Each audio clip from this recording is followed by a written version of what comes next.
अब क्या बताते हैं कि सतगुरु के उपदेश का लाया एक विचार, जय सतगुरु मिलते नहीं हम जाते नरक द्वार। पुण्यात्मा, आपने महावीर जैन जी का इतिहास बहुत बार देखा है, दास ने दिखाया है। वो पुण्यात्मा भक्ति के लिए घर भी त्याग दिया, अपने दादाजी से उपदेश लिया, ऋषभ देव जी से, वो मारीची जी ने, और वही आत्मा आगे चल के महावीर जैन हुआ। महावीर जैन के रूप में जन्मने से पहले उस आत्मा ने 80 लाख बार तो देव पद प्राप्त किया, देवता बना, और बाकी 60 करोड़ बार गधे की योनि, 30 करोड़ बार कुत्ता, 20 करोड़ बार बिल्ली, 10 पता नहीं कितनी बार हाथी, नपुंसक, शिकारी रहा। तो जब तक सतगुरु नहीं मिलते ये प्राणी साधना करता करता भी दुखी रहता है। तो इसलिए परमात्मा बताते हैं सतगुरु के उपदेश का। पृथ्वी पर सतगुरु एक ही होता है, एक समय में, अनेक नहीं होते। जैसे परमात्मा स्वयं आए थे कबीर जी, वो अकेले ही, पर वो तो परमात्मा भी थे और सतगुरु भी थे, वो तो सर्वे सवा थे। और उस समय 64 लाख शिष्य थे मालिक के। पुण्यात्मा, विचार करने की बातें हैं, क्योंकि हम लाल की महिमा से परिचित नहीं थे। लाल की को सुनते अवश्य थे कि वो बहुमूल्य होता है, लेकिन पहचान नहीं थी। हम भगवान को सर्व सुखदाई, सब संकटों से निवारण करने वाला मानते हैं, इसलिए ही उसकी खोज में हम जगह जगह भटक रहे थे। लेकिन हमने उस लाल की हमें पहचान नहीं हुई। उन स्वार्थी लोगों ने कौड़ी को हमें लाल बताकर हमारे को दे दिया। हम उन कौड़ियों को लाल समझकर गठड़ी बांधे फिरे थे। अब दास को पता चला, परख हुई, लाल और लालड़ी को परख करने की बुद्धि दी भगवान ने, और वही दास ने आपके साथ कर दी। आपको भी लाल परखने योग्य ज्ञान दे दिया। तो पहले हम साधना ठीक ना करके कितने कष्ट उठाए, उस परमात्मा ने आकर ही हमें ये ज्ञान दिया, अपनी पहचान आप ही बताई। तो क्या बताते हैं कि भक्ति करते करते भी उस महापुरुष की कितनी दुर्गति हुई, क्योंकि उनको सतगुरु नहीं मिला। 600 वर्ष पहले परमात्मा स्वयं आए थे, 64 लाख शिष्य हुए उनके, और अकेले सतगुरु थे, अकेले नाम देते थे।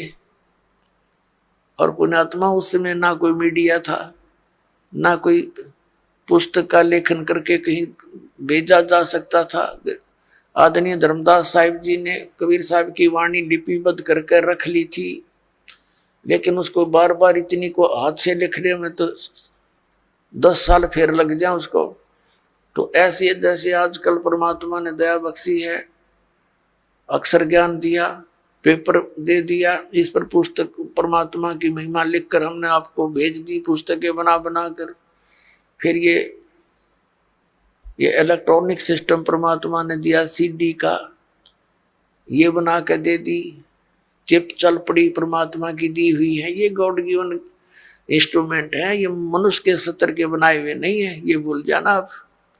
ये मनुष्य 4 युगों में यही था, एक रेडू के अंदर और 6 खच्चर जोड़ कर रथ बना के घसीटे अंडा करते, अरीवीसी कार बना ली, हवाई जहाज बना दी, और ये इंटरनेट बनवा दिए। ये परमात्मा के दिए हुए हैं, और इस काल ने इनका दुरुपयोग शुरू करवा दिया। इसमें फिल्म देखे, नाचे कूदे, समाज दूना बिगड़ गया। लेकिन अब शुद्ध रहेगा। यहाँ पर कोई भी पदार्थ है, उसके गुण अवगुण दोनों चले, लेकिन हम अवगुणों को त्याग कर गुणों को ग्रहण करेंगे, हमें ज्ञान हो जाएगा।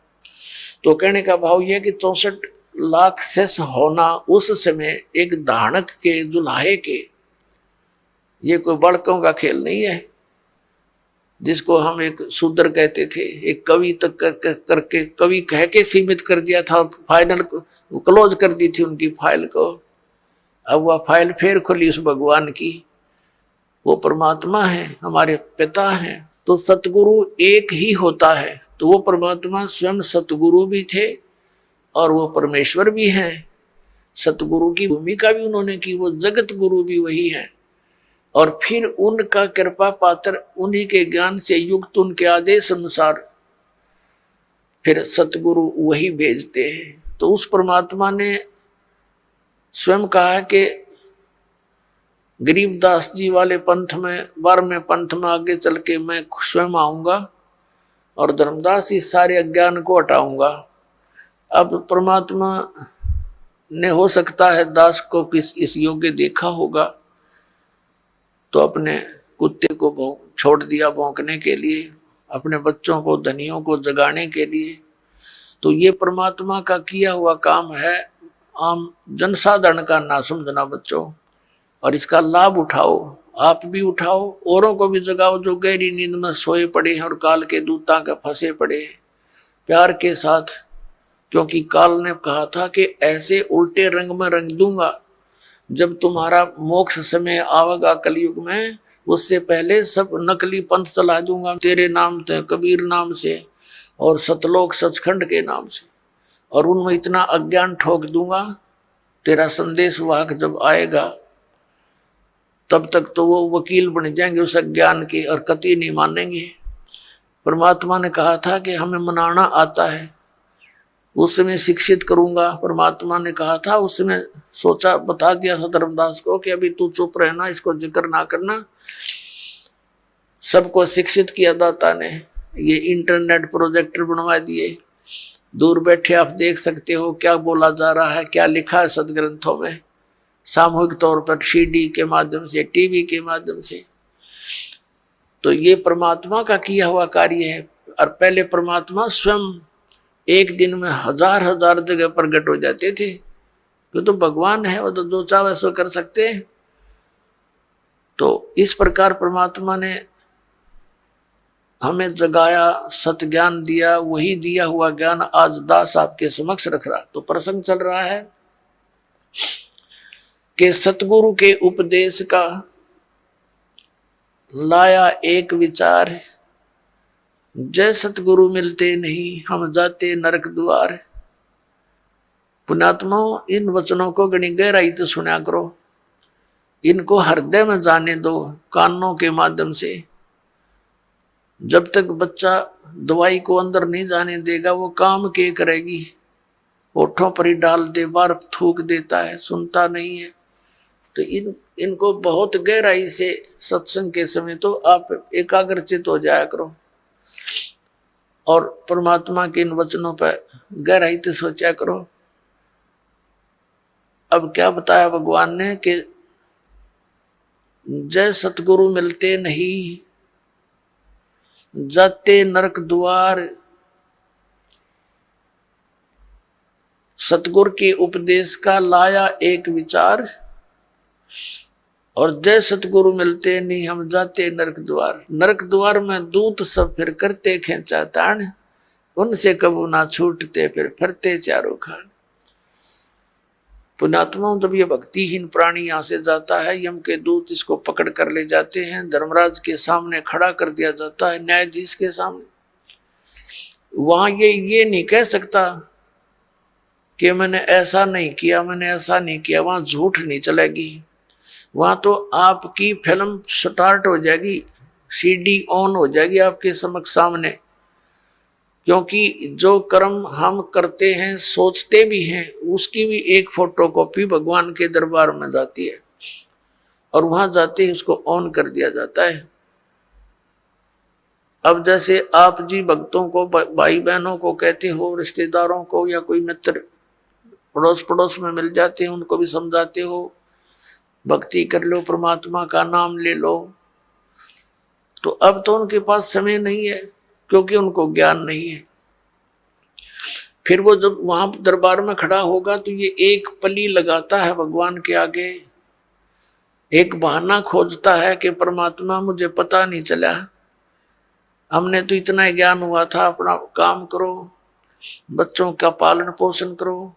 तो उसमें परमात्मा वो सीडी चला देगा, कोई भक्त उससे कह रहा होगा कि चलो चलेंगे सत्संग में, और वो बकवाद कर रहा होगा, मना कर रहा होगा, सौ बहाने मिला रहा होगा। फिर परमात्मा कहेगा, देख इस भक्त ने, इस बहन ने, इस बेटी ने तेरे से क्या कहा था, और तू झूठ बोलता है कि मेरे को पता नहीं चला। तब ये क्या कहता है, भगवान गलती होगी, क्षमा कर दो। परमात्मा कहता भाई ये गलती का मानने का कोई फायदा को नहीं, अब तो नरक में जाना ही पड़ेगा। और फिर कभी तुझे मानव शरीर मिले तो फिर ट्राई करना।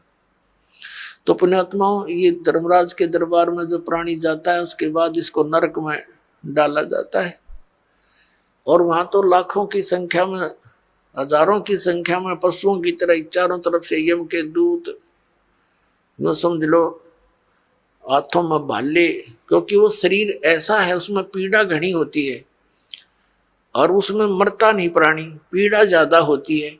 तो उसमें सीधे भाले ठोके, आंखों में मारेंगे ना सीधे, और ऐसे जैसा भी हाथ में आओ उतना लठ मारते हैं, और उनको जबरदस्ती नरक में ठोक देते हैं, धक्के मार मार के। वो उल्टे बाजे उनके लठ मारे, और जैसे पशु को फाटक में रोकते हैं ऐसा ठोक दिया जाता है। तो यहाँ क्या बताते पुण्यात्मा, हम भक्ति से घने दूर हो गए, अध्यात्म ज्ञान आसपास भी नहीं रहा, हमें डर नहीं रहा इन बातों का। इन बातों को हम ऊट पटांग से मानते हैं, इन अज्ञानियों के ज्ञानों को सुन सुन के अज्ञान को, कि भगवान कहीं नरक कहीं नहीं है, यही स्वर्ग है, यही नरक है। अरे इतने बड़े बड़े ग्रंथ लिखे हैं, महापुरुषों ने आंखों देख कर बताए हैं, उनको हम अपनी सोच से झूठा कैसे कर देंगे, करेंगे तो करे रहेंगे, लेकिन सच्चाई हमारे कहने से मिट नहीं सकती। तो परमात्मा बताते हैं कि नरक द्वार में जब नरक में ठोके जाओगे, दूत सब और करते खेचा ताण, दे डंडा दे लठे अंदर ठोक देते हैं। नरक द्वार में दूत सब करते खेचा ताण, और उनसे कभी ना छूटता, फिर फिरता चारों खान। वहां नरक में दुख उठा करके फिर इन चार खानियों में 84 लाख प्रकार के इन पशु पक्षियों और सब जीवों की, ये प्राणियों के जो शरीरों में कष्ट उठाना पड़ता है। अब परमात्मा बताते हैं, नरक द्वार में दूत सब करते खेचा ताण, उनसे कबू ना छूटता, फिर फिरता चारों खान। चार खानी में बरमता और कबू ना लगता पार, सो फेरा सब मिट गया मेरे सतगुरु के उपकार। अब सतगुरु के उपकार, जैसे गरीबदास जी ने कहा कि जो जा सतगुरु की मैं बलिहारी, जो जमन मरण मिटाही, जो जन्म और मृत्यु के इस दीर्घ रोग का नाश कर दे, कहते मैं उस सतगुरु पर बलिहारी हूं। तो जन्म मरण का रोग का नाश कबीर परमेश्वर ही कर सकता है, और कबीर परमेश्वर जिस भी अपनी आत्मा को, दास को यहाँ भेजता है अपना सामर्थ्य देकर, तो यह उसके द्वारा परमात्मा ही करवाता है। अन्य ना तो किसी भगवान की भक्ति से ये जन्म मरण का रोग नाश हो सकता। यदि हम श्री राम, श्री कृष्ण अर्थात विष्णु जी, इनकी पूजा करके चाहें कि हमारा जन्म मरण का रोग कटे, ये नाशवान इनकी जन्म मृत्यु स्वयं होती है। ऐसे ही शंकर जी की जन्म मृत्यु होती है, ब्रह्मा जी की जन्म मृत्यु होती है। इनका पिता है सरपुरुष, जिसको काल रूपी ब्रह्म भी कहते हैं, जो गीता बोल रहा है श्री कृष्ण जी में प्रवेश करके, वो स्वयं स्वीकारता है। गीता जी अध्याय नंबर 4 के श्लोक नंबर 5 और 9 में, अध्याय नंबर 2 के श्लोक नंबर 12 में, गीता जी अध्याय नंबर 10 के श्लोक नंबर 2 में ये कहता, अर्जुन तेरे मेरे बहुत जन्म हो चुके हैं, तू नहीं जानता मैं जानता हूं। तो इससे सिद्ध है कि इस ब्रह्म की पूजा करने वाला भी जन्म मरण के रोग से नहीं बच सकता, और ब्रह्म की साधना ब्रह्म पुजारी गुरु से ही लेनी पड़ती है। उस गुरु की शरण में जाने से भी जन्म मृत्यु का रोग नहीं कट सकता, और जब तक जन्म मृत्यु का रोग नहीं कटेगा हम शांति नहीं हो सकती। गीता ज्ञान दाता 8वें अध्याय के तीसरे श्लोक में कहता कि अर्जुन वो परम अक्षर ब्रह्म है। अर्जुन ने 8वें अध्याय के प्रथम मंत्र में पूछा कि हे भगवान, आपने जो 7वें अध्याय के गीता जी के 29वें श्लोक में जिस तत्ब्रह्म के विषय में कहा है कि उसको जान करके प्राणी फिर केवल यहाँ से जन्म मृत्यु के रोग से छूटने का ही प्रयत्न करता है, जरा माने बुढ़ापा, वृद्धावस्था के कष्ट और मरण माने मृत्यु से ही बचने का छुटकारे की कोशिश करता है, वही संसार की किसी वस्तु में इच्छा नहीं रखता। तो 8वें अध्याय के प्रथम श्लोक में पूछा कि किम तत्ब्रह्म, गीता ज्ञानदाता ने 8वें अध्याय के तीसरे श्लोक में कहा वो परम अक्षर ब्रह्म है। फिर 8वें अध्याय के 5 और 7 श्लोक में तो अपने बारे में कह रहा है गीता ज्ञानदाता कि अर्जुन तो मुझ में मन वाला हो, मेरे पर आश्रित हो जा, मेरी भक्ति कर और युद्ध भी कर तो मुझे ही प्राप्त होगा। तो इसने अपनी भक्ति करने वाले को कहा है लेकिन मुझे प्राप्त होगा, शांति नहीं हो सकती, युद्ध तो करना पड़ेगा। 8वें अध्याय के 8, 9, 10 में कहा है कि उस परम अक्षर ब्रह्म की साधना करने वाला प्राणी है, उसके पास चला जाता है। 15वें अध्याय के 1 से लेकर 4 में कहा कि तत्वदर्शी संत की पहचान बताई है और उसके पश्चात वो तत्वदर्शी संत मिल जावे, सतगुरु मिल जावे, उसके पश्चात परमेश्वर के उस परम पद की खोज करनी चाहिए, जहां जाने के बाद साधक फिर लौटकर कभी संसार में नहीं आते। 18वें अध्याय के 62वें और 66वें श्लोक में कहा कि अर्जुन तू सर्वभाव से उस परमेश्वर की शरण में जा, उस परम अक्षर ब्रह्म की शरण में जा, उसकी कृपा से ही तो परम शांति को और सनातन परम धाम को प्राप्त होगा। और ऐसे ही 18वें अध्याय के 66वें श्लोक में कहा कि सर्वधर्मान प्रीतज माम, मेरे सतर की जो साधना है, जैसे 8वें अध्याय के 13वें श्लोक में गीता ज्ञानदाता कहता है कि ओम इति एकाक्षरम ब्रह्म विवरण माम अनुसमरण ये प्रियाति तजन देहम सयाति परमाम गतिम। मुझ ब्रह्म का एक ओम मंत्र है और ओम से होने वाली जो परम गति है उसको वही प्राप्त कर सकता है जो अंतिम श्वास तक ओम का ही जाप करता हुआ शरीर त्याग कर जाता है। तो उससे कौन सी गति होती है? ब्रह्मलोक प्राप्ति होती है, क्योंकि ब्रह्म का मंत्र ओम है। 8वें अध्याय के 16वें श्लोक में गीता जी में कहा कि अर्जुन ये ब्रह्मलोक पर्यंत सब पुनरावर्ती में है, वहां गए हुए प्राणी भी फिर जन्म मरण के चक्कर में रहते हैं। और उस परम अक्षर ब्रह्म की भक्ति के लिए 17वें अध्याय के 23वें श्लोक में गीता जी में कहा कि ओम तत्सत इति निर्देश ब्रह्मण त्रिविद समर्थ है, ब्राह्मणा तेन वेदा च यगा विहिता पुरा। सच्चिदानंद घन ब्रह्म की के पाने की 3 मंत्र का निर्देश है। ओम तत्सत, ओम ये ब्रह्म का है, तत् ये अक्षर पुरुष का है। गीता जी अध्याय नंबर 15 के श्लोक नंबर 16 और 17 में 3 पुरुष हैं, एक सर पुरुष, एक अक्षर पुरुष, एक परम अक्षर पुरुष। जो परम अक्षर पुरुष है वो सबसे श्रेष्ठ है और वही वास्तव में अविनाशी है। अन्य सर पुरुष और अक्षर पुरुष को नाशवान कहा है और उसके उनके लोकों में जितने प्राणी हैं वो भी नाशवान है। तो उनकी भक्ति से तो मोक्ष हो ही नहीं सकता। अब श्रीमद् भगवद गीता अध्याय नंबर 17 के श्लोक नंबर 23 में ओम तो ब्रह्म का जाप सर पुरुष का और तत् ये सांकेतिक है, ये अक्षर पुरुष का, और जो सत शब्द है वो भी सांकेतिक है। इसको सार नाम भी कहते हैं, इसको आदि नाम भी कहते हैं, वो है परम अक्षर ब्रह्म का। तो इन तीनों मंत्रों की मजदूरी से, इन तीनों मंत्रों की साधना से हम भगवान प्राप्त कर सकते हैं, उस मोक्ष सफल प्राप्त कर सकते हैं, वो सुख प्राप्त कर सकते हैं जिसके विषय में वर्णन किया गया है। अब जैसे हम हैंडपंप लगाते हैं तो हैंडपंप में हम बोकी मारते हैं, तो ये बोकी और हैंडपंप ये हमारा उपास्य नहीं है, लेकिन इस तरीके बिना वो उपास्य वस्तु नहीं मिल सकती है, वांछित वस्तु नहीं मिल सकती, जल नहीं मिल सकता। तो ये पूजा नहीं कर रहे हम तो वो साधन अपनाया है जिससे वो जल मिल जाए।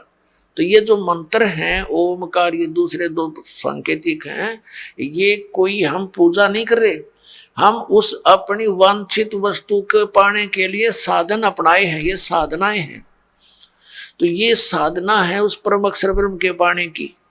जैसे सतनाम का 2 अक्षर का मंत्र है, एक ओम एक तत्। जैसे आदरणीय नानक साहिब जी की जन्म साखी के अंदर समुद्र की साखी में ये प्रमाण है उन 2 अक्षर के मंत्र का। दास अभी बोल के नहीं बताएगा। तो इन दोनों मंत्रों का जाप किया जाता श्वास उश्वास से। जैसे हमने जल निकालना जल, तो उसके लिए हैंडपंप लगाएंगे, तो पहले बोकी मारेंगे, मिट्टी बाहर फेंकेंगे, बोकी मारेंगे, फिर बाहर निकालेंगे और पाइप नीचे छोड़ देंगे। यूं काम है समझो सतनाम का। 2 अक्षर की बोकी चलेगी श्वास उश्वास से। अब ये सतनाम, ये बोकी ने अपना काम कर दिया, जल तक पहुंचा दिया, लेकिन बाहर जल नहीं प्राप्त हुआ। उसके लिए एक और आइटम लगाना पड़ा है, हैंड पंप, ऊपर मशीन बोलते हैं उसको, और फिर उसकी पूजा करनी है, उसको भी ऐसे लाना है, प्रैक्टिस करनी है, जब वो जल निकलता है। तो ऐसे ही केवल सतनाम प्राप्ति से भी मोक्ष नहीं, सार नाम नहीं मिलाता है, वो जल मिले नहीं। सार नाम समझो हैंडपंप का ऊपर का वो मशीन है। तो ये मशीन उसी समय लगी हुई सक्सेस होगी जब वो पाइप पूरी जल तक पहुंच चुकी होगी। बीच में अगर कोई कहे हैंडपंप लगा दे, मशीन फिट कर दे, मिस्त्री कभी नहीं करेगा। तो ये दास आपको ये सब व्यवस्था बता रहा है, ये आपने करनी है, मजदूरी करनी है इसकी। और जब सारनाम का समय आएगा, आपकी पाइप पहुंच जाएगी जल तक के आसपास, तो फिर हैंडपंप यानी सारनाम